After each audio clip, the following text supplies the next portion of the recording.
राहुल गांधी प्रधानमंत्री बनने का सपना देख रहे हैं, लेकिन कांग्रेस के नेता पार्टी की भद्द पिटवा रहे हैं और अब फंसने के बाद पार्टी के नेता माफी मांग रहे हैं। दोस्तों, कांग्रेस को लग रहा है कि सदमा लग गया है।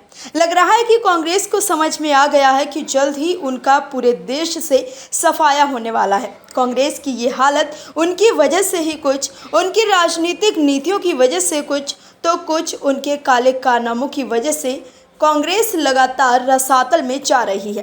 कांग्रेस के एक नेता हैं मणिशंकर अय्यर, जिनकी अनर्गल बयानबाजी की वजह से 2014 में कांग्रेस को ऐसी हार का सामना करना पड़ा था, जिसकी वजह से कांग्रेस किसी को मुंह दिखाने के लायक नहीं रही है।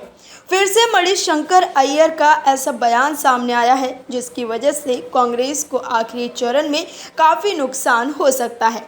डैमेज कंट्रोल करने के लिए जयराम रमेश फट से आगे आ गए हैं। क्या है पूरी खबर, बताते हैं आपको।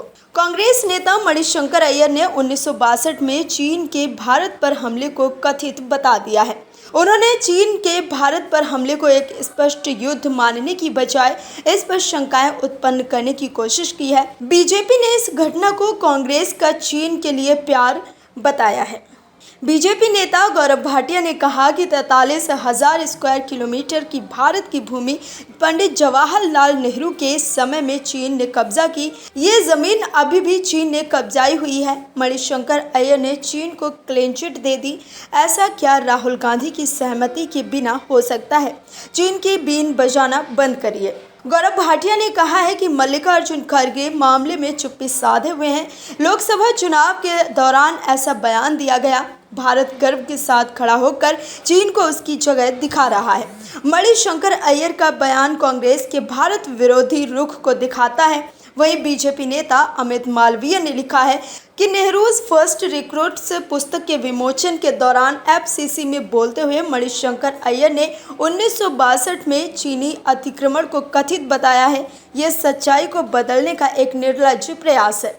नेहरू ने चीन को संयुक्त राष्ट्र की स्थायी सीट दे दी। राहुल गांधी ने चीन के साथ गुप्त समझौता किया।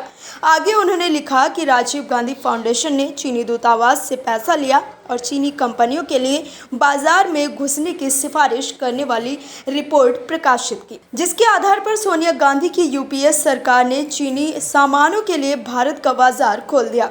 इससे एमएसएमई को नुकसान पहुंचा और अब कांग्रेस नेता मणिशंकर अय्यर चीनी आक्रमण पर पर्दा डालना चाहते हैं।